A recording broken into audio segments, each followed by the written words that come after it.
This is Love Notes, daily devotions from Holy Trinity Lutheran Church. Grace and peace to you. Our final value today is radical hospitality. Hospitality is part of the biblical witness.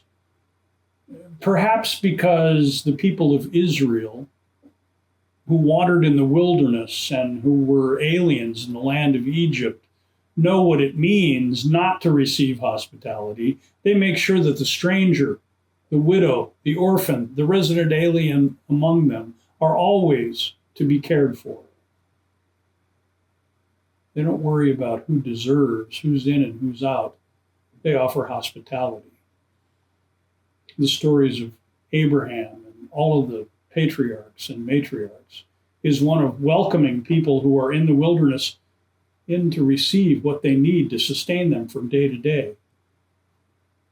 It is no less true with Jesus Christ, who offers radical hospitality to people who normally wouldn't be welcomed at all. That's what makes it radical. It's easy to welcome folks that look like you, talk like you, act like you, and, well, are you. It's harder. And it's more radical to open up your heart, your mind, and your community to receive people who you're not so sure about. We're told in the 9th chapter of Matthew that Jesus is walking along when he sees Matthew sitting at a tax booth. Matthew was somebody who was making his living doing the most despised thing in all of Judea. He was collaborating with the Romans by collecting taxes, and then he collected more than he needed so that he could have a wage himself, and that was resented by all of the people. Jesus says to him, "Follow me," and Matthew gets up, leaves behind his tax booth, and follows Jesus. As he sits at dinner, Jesus, in the house of Matthew, many tax collectors and sinners came. Well, of course, Matthew knows tax collectors. That's who he works with. He knows sinners, well, at least from the perspective of the inn people. And so they're sitting with Jesus and the disciples.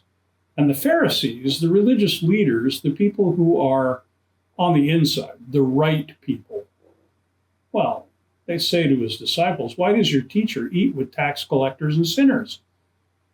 Jesus overhears this and he says, "Those who are well have no need of a physician, but those who are sick." In other words, those who are already welcome to the table don't need to be welcomed again, but those who've been excluded, those who are at the margins, those who've been forgotten and judged by you.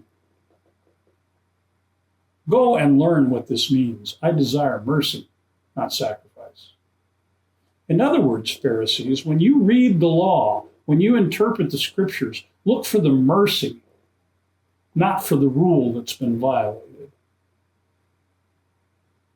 We live in an age when the church has, well, suffered much in terms of losing people, but we've done it to ourselves. I can't even think of the number of people who have told me some version of a story where the church rejected them. Perhaps they got divorced. Perhaps they had a child out of wedlock. Perhaps they went into jail. Perhaps they committed some social disgrace. Perhaps they were gay or lesbian. Perhaps they were the wrong color. Whatever it was, they got themselves painted out of the picture, and the church went along with it, and shame on us, because God desires mercy, not sacrifice, and God practices radical hospitality. Need proof? Jesus died on the cross for all, even you and the worst thing you ever did. That's radical hospitality. Amen.